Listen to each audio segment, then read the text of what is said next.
Hi, మన F&O మార్కెట్స్కి స్వాగతం. ముందుగా మన లాస్ట్ వీడియో నిన్న పోస్ట్ చేసి ఒకసారి చూడండి. చాలా సింపుల్ వేలో ఆప్షన్స్, ఫ్యూచర్స్, ఇంట్రాడే ఇన్వెస్ట్మెంట్ ఎలా చేయాలి, డిమెట్ అకౌంట్ ఎలా ఓపెన్ చేసి స్టాక్స్ ఎలా యాడ్ చేసుకోవాలి అనే మినిమం 5,000తో ట్రేడింగ్ ఎలా చేయాలనేది క్లియర్గా ఎక్స్ప్లెయిన్ చేస్తా. సో ముందుగా మన ఫ్రైడే అయితే డో జోన్స్ యూఎస్ మార్కెట్స్ తెలుసు కదా, 2.4% ఆల్మోస్ట్ అంటే 1,200 పాయింట్స్ ఆల్ టైమ్ హైలో క్లోజ్ అయింది. సో ఆ తర్వాత టోటల్ ఏషియా మార్కెట్స్ అన్నీ కూడా అప్పటి నుండి పాజిటివ్లో ఉన్నాయి. డో జోన్స్ క్లోజ్ అయిన తర్వాత కూడా ఫ్యూచర్స్ కన్సల్టేషన్ లేకుండా అది గ్రీన్లోనే ఉంది. ఈ రోజు చూడండి ఏషియన్ మార్కెట్స్, జపాన్ మార్కెట్స్ అయితే 2,500 పాయింట్స్ ప్లస్ 4%లో ఉంది. Hong Kong, Taiwan, Jharkhand composite, China markets, Shanghai మొత్తం అన్నీ కూడా గ్రీన్లోనే ఉన్నాయి. మన మార్కెట్ కూడా గిఫ్ట్ నిఫ్టీ తెలుసు కదా, మన మార్కెట్స్ క్లోజ్ అయిన తర్వాత ట్రేడ్ అయ్యేదే గిఫ్ట్ నిఫ్టీ, అది కూడా 220 పాయింట్స్ పాజిటివ్లో ఉంది. సో క్లియర్గా మనకు తెలిసింది ఏంటంటే ఈ రోజు మార్కెట్స్ గ్యాప్ అప్లో ఓపెన్ అవుతాయి. ఇంకా మన మార్కెట్స్ అయితే ఓపెన్ అవ్వలే, కానీ ఈరోజు మార్కెట్స్ పాజిటివ్లో ఓపెన్ అవుతాయి. ఓపెన్ అయిన తర్వాత మనం ఒక 30 మినిట్స్ వెయిట్ చేసి కన్సల్టేషన్ గురించి కరెక్ట్ అవ్వడానికి చూద్దాం. తర్వాత నుండి నేనైతే కంప్లీట్గా ఈరోజు ఓన్లీ పుట్సే సెల్ చేస్తాను, ఎందుకంటే మార్కెట్ వన్ డైరెక్షన్లో పైకి వెళ్ళిపోయే ఛాన్స్ కూడా ఉంది. ఎందుకంటే 2% కానీ మనది ఈరోజు నిఫ్టీ 50 పెరిగిందంటే మనం ఆల్ టైమ్ హైకి వెళ్ళిపోతాం. సో మార్కెట్కి డైరెక్షన్కి రివర్స్ వెళ్ళకుండా ఈరోజు ఓన్లీ లాస్ వచ్చినా సరే స్టాప్ లాస్ పెట్టుకుని ఒక 3,000 లాస్ వచ్చినా సరే ఈరోజు లాస్ యాక్సెప్ట్ చేసి ట్రేడింగ్ చేద్దాం అనుకున్నాను. ఎందుకంటే ఎవ్రీడే ప్రాఫిట్స్ తీసుకోవడమే కాదు, లాస్ వచ్చినప్పుడు దాన్ని లిమిటెడ్ చేసుకోవడం కూడా మనం నేర్చుకోవాలి కాబట్టి. సో ముందుగా అయితే నేను మార్కెట్లో మన మార్జిన్ బెనిఫిట్ గురించి ఫస్ట్ 2 రూపీస్ స్ట్రైక్ 2.6 ఉంది కదండి, 24,600 పుట్టు, ఇది బై చేస్తున్నాను. ఎందుకంటే మనకి డిస్కౌంట్లో ఆప్షన్ సెల్ చేయాలి కాబట్టి, లేదంటే 1,50,000 పే చేయాలి. అదే 2 రూపీస్ బై చేస్తే మనం 70,000కి ఒక స్ట్రైక్ సెల్ చేసేయచ్చు. సో జస్ట్ చూడండి 25,600, 25,700, 25,800 ఈ మూడు యాడ్ చేసి ఉంచా. ఎందుకంటే మార్కెట్ 25,800లో ఉంది, ఆల్రెడీ 25,820లో ఉంది, మూడు యాడ్ చేస్తా. మనం డైలీ సెల్ చేసేది నిఫ్టీ. ఇప్పుడు ఈరోజు నిఫ్టీలో ఎందుకు చేస్తున్నాం అంటే రేపు నిఫ్టీ ఎక్స్పైరీ, సో ప్రీమియమ్స్ ఈరోజు పడిపోయే ఛాన్స్ ఉంటుంది కాబట్టి ఎక్స్పైరీలో ఏది దగ్గర ఉందో అదే మనం చేస్తాం. చూసుకోండి, 20 రూపీస్ది యాడ్ చేసా, 40 రూపీస్ది యాడ్ చేసా, 74 రూపీస్ది యాడ్ చేసా. యాక్చువల్గా 74 రూపీస్ది మనం యూజువల్లీ వెళ్ళాం, ఎప్పుడు కూడా బిట్వీన్ 20 to 40 రూపీస్ స్ట్రైక్సే చేస్తాం. కానీ ఈరోజు మార్కెట్ పాజిటివ్లో గ్లోబల్ క్యూస్ బాగున్నాయి, మార్కెట్స్ పాజిటివ్లో వెళ్ళే ఛాన్స్ ఉంది కాబట్టి నేను 70 రూపీస్ స్ట్రైక్ కూడా ఒక కరెక్షన్ అయ్యాక సెల్ చేసుకుని ఒక 20 రూపీస్ స్టాప్ లాస్ పెట్టుకుంటా. అంటే 70లో సెల్ చేశాను అనుకోండి, 90 రూపీస్ స్టాప్ లాస్ పెట్టుకుంటా. ఇన్ కేస్ 70 40 కానీ 30 కానీ వస్తే మనం అక్కడ బై చేసేస్తే మనకి 40 పాయింట్స్ ప్రాఫిట్. సో మార్కెట్ అయితే అనుకున్నట్టే ఆల్మోస్ట్ 200 పాయింట్స్ గ్యాప్ అప్ అయింది. అంటే మొన్న ఆల్రెడీ చూడండి, మొన్న 11:30 నుండి మన ఫ్రైడే క్లోజింగ్ టైంలో ఎఫ్ఐఎస్ భారీగా బై చేశారు. మనకి ఆల్మోస్ట్ 3,000 crores నియర్ బై చేశారు ఎఫ్ఐఎస్. ఈ మధ్యకాలంలో సెల్లర్స్గానే ఉన్నారు, అంటే ఫారెన్ ఇన్స్టిట్యూషన్ ప్లేయర్స్. మొన్న అయితే బై చేశారు, దానివల్ల మార్కెట్ ఫుల్ పెరిగింది. అక్కడ నుండి మళ్ళీ గ్యాప్ అప్ అయ్యి ఈ కన్సల్టేషన్ అయితే మనం ఎక్స్పెక్ట్ చేసిందే. ఇక్కడ గ్రీన్ క్యాండిల్ స్టార్ట్ అయింది చూడండి, ఒక 5 minutes క్యాండిల్, ఇది ఒక 5 candles అంటే 30 minutes తర్వాత గ్రీన్ క్యాండిల్ స్టార్ట్ అయింది. ఇది మనకి సిగ్నల్. నేను ప్రతి వీడియోలో మీకు చెప్తున్నా, సిగ్నల్ రాగానే మార్కెట్లో ఎంటర్ అవ్వద్దు. ఫస్ట్ వచ్చేది సిగ్నల్, సెకండ్ వచ్చేది ఎంట్రీ. మనం సిగ్నల్ చూసుకోవాలి, వెయిట్ చేసి ఎంటర్ చేయాలి. ఇన్ కేసు సిగ్నల్ వచ్చినప్పుడు మనం ఎక్కడ మార్కెట్ మిస్ అయిపోద్ది, ఎంటర్ అవుదాం అనుకుంటే 1 లాట్ 2 లాట్ ఎంటర్ అవ్వండి అంతే. మార్కెట్ అయితే మనం అనుకున్నట్టుగా పాజిటివ్లోకి వెళ్ళింది. సో పుట్స్ ప్రీమియమ్స్ అన్నీ పడిపోయినాయి. ఈ 73 చూసారు కదా, యావరేజ్ చేసా 2 లాట్స్, అది 67, 1 లాట్ అమ్మేసా, ఇప్పుడు 67లో ఉంది.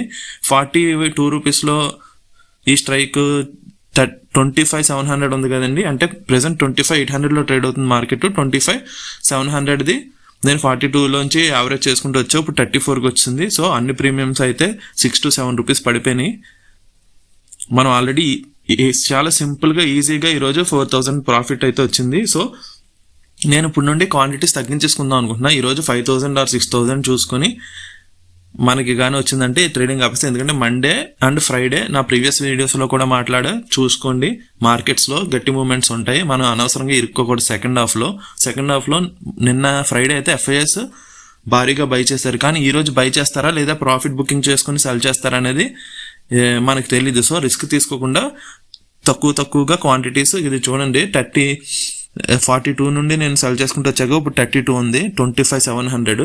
మనం పుట్స్ ఎందుకు సెల్ చేసామంటే మార్కెట్ పైకి వెళ్ళే కొద్దీ పుట్స్ ప్రీమియమ్స్ పడిపోతాయి. ఈరోజు అన్ని సెక్టర్స్ చూసుకుందాం. మనకి ఆల్రెడీ లాస్ట్ వీక్ అయితే ఐటీ సెక్టర్ బాగా ఫాలో అయింది కదా, కొత్త AI టూల్ లాంచ్ అవ్వడం వల్ల. సో ఐటీ సెక్టర్ అని చూస్తున్నాం ఫస్ట్. ఇది ఒక్కటి ఫ్లాట్గా ఒక 30 పాయింట్స్ ఉంది. రిమైనింగ్ అన్నీ కూడా గ్రీన్లోనే ఉన్నాయి ఎక్సెప్ట్ ఎఫ్ఎంసీజీ అంటే మన ఐటీసీ, నెక్స్ట్ ఈ బిస్కెట్ కంపెనీస్ ఇవన్నీ ఉంటాయి. సో మెయిన్గా నాకు సర్ప్రైజ్ అయింది ఏంటంటే పబ్లిక్ సెక్టర్ బ్యాంక్స్ 3.5% పెరిగింది టోటల్ సెక్టర్. అందులో మెయిన్ ఎస్బీఐ 6% పెరిగింది. ఏంటని నేను స్టడీ చేస్తే ఎస్బీఐ రిజల్ట్స్ వచ్చినాయి, బాగా వచ్చినాయి. ఎస్బీఐ డైలీ ట్రేడ్ అయ్యేది 2 to 3% మ్యాక్సిమం, కానీ ఈరోజే సో ఎస్బీఐ 6% పెరిగింది. ఇక్కడ క్లియర్గా చూడండి, మార్కెట్ గ్యాప్ అప్ ఓపెన్ అయింది, ఓకేనా. అక్కడ నుండి కన్సాలిడేట్ అయింది. ఇక్కడ సిగ్నల్ వచ్చింది, సిగ్నల్ ఇది ఎంట్రీ పాయింట్ కాదు. తర్వాత మళ్ళీ ఒక 2 రెడ్ క్యాండిల్స్ వచ్చి ఇంకొక గ్రీన్ క్యాండిల్స్ వచ్చింది కదండి, ఇది ఎంట్రీ పాయింట్.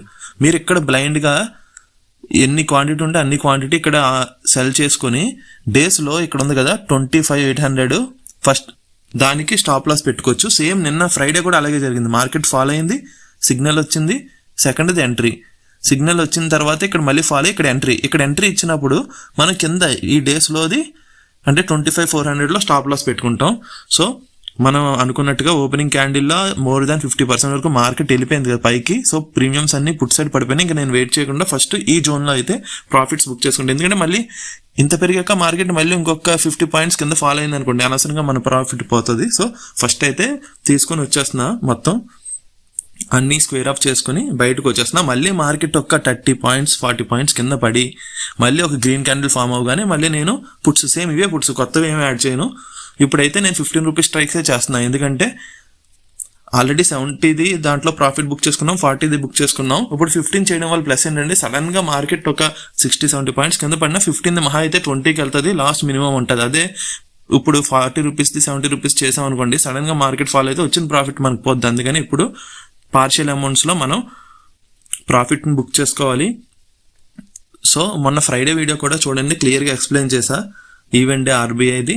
నెక్స్ట్ నిన్న సండే కూడా ఎడ్యుకేషన్ వీడియో పెట్టా. ఇలా టైం దొరికినప్పుడు మార్కెట్ హాలిడే ఉన్నప్పుడు ఏదో ఒక ఎడ్యుకేషన్ వీడియో పెడతా, కొత్తగా వచ్చిన వాళ్ళకి ఈజీగా మార్కెట్ అర్థమవడానికి ఉంటుంది. మన ఛానల్ అయితే సబ్స్క్రైబ్ చేయండి, మన వీడియోస్ మీకు అర్థమవుతున్నాయి అనుకుంటున్నా. చాలామంది సబ్స్క్రైబర్స్ కామెంట్స్లో వాళ్ళు డౌట్స్ పెడుతున్నారు, నేనైతే కమింగ్ వీడియోస్లో క్లారిఫై ఇస్తున్నా. సో ఈరోజు అయితే మనం మార్కెట్కి రివర్స్ వెళ్ళట్లు చూడండి, 170 పాయింట్స్ నిఫ్టీ మళ్ళీ 145కి వచ్చింది కదా. సో ఇప్పుడు నేను మళ్ళీ ఒక పొజిషన్ తీసుకుందాం చూస్తున్నా. ఆల్రెడీ 6,000 ప్రాఫిట్లో ఉన్నాం. ఎందుకు మళ్ళీ ఇప్పుడు మన ఆల్రెడీ టార్గెటే నాది ఈరోజు 5,000 to 6,000. మండే ఫ్రైడే నేను టార్గెట్ తక్కువ పెట్టుకుంటా కాబట్టి. బట్ ఈరోజు గ్లోబల్ మెయిన్గా నేను కాన్సన్ట్రేట్ చేసేది గ్లోబల్ క్యూస్ అన్నీ చాలా బాగా పెరిగినాయి. మన మార్కెట్లో సింగిల్గా గట్టిగా ఒక 2 క్యాండిల్ పెద్ద క్యాండిల్ వచ్చినాయి అంటే ఆల్ టైమ్ హైక్ దగ్గరికి వెళ్ళిపోతాం. సో అందుకని మళ్ళీ నేను ఈ 34 ఇది చూడండి, మళ్ళీ ఇందులో ఆల్రెడీ చాలా ప్రాఫిట్ బుక్ చేసుకున్నాం కదా, మళ్ళీ 25,700నే నేను మళ్ళీ యావరేజ్ చేసి ఇప్పుడు ప్రెసెంట్ అయితే 7,000 వరకు ఉంది మన ప్రాఫిట్ వచ్చి. సో మనం ఇంకొకటి గుర్తుపెట్టుకోవాలి, డైలీ మనకైతే ప్రాఫిట్స్ వస్తున్నాయి. సో సడన్గా వన్ డే లాస్ వచ్చినప్పుడు మనం గ్రీడీనెస్ ఓవర్ రియాక్ట్ అయ్యి మన స్ట్రాటజీస్ని బయటకు వచ్చేసి డిఫరెంట్గా చేసి ఆ లాస్ని మళ్ళీ ఇంక్రీజ్ చేసుకోకూడదు. మార్కెట్ అంటే ప్రాఫిట్ లాస్ రెండు ఉంటాయి. సో ప్రాఫిట్ వచ్చినప్పుడు మనం ఎలా సిస్టమేటిక్గా దాన్ని డీల్ చేస్తున్నామో, లాస్ వచ్చినప్పుడు కూడా కంగారు పడకుండా మన స్ట్రాటజీలోంచి బయటికి రాకుండా. సో కన్ఫర్మ్గా మీరు 365 days ప్రాఫిట్ అయితే రాదు కదా, లాస్ వచ్చినప్పుడు కూడా లాస్ని యాక్సెప్ట్ చేసి దాన్ని మినిమం చేసుకుని ప్రాఫిట్ వచ్చిన డేస్ దాన్ని మ్యాక్సిమం పెంచుకుంటూ వెళ్తేనే మనం ఇందులో సక్సెస్ అవ్వగలం. మన ఛానల్ అయితే సబ్స్క్రైబ్ చేసి మన వీడియోస్ చూడండి. ఈ స్టాక్ మార్కెట్ కమ్యూనిటీలో నార్మల్ పర్సన్ అలాంటి వాళ్ళు గ్రో అవ్వగలరా లేదా అనేది మీరే డైలీ నా వీడియోస్లో చూస్తే మీకే అర్థమవుతుంది. So thank you, please subscribe my channel. Me friends ఎవరైనా స్టాక్ మార్కెట్ ఇంట్రెస్ట్ ఉన్న వాళ్ళకి షేర్ చేయండి. Thank you.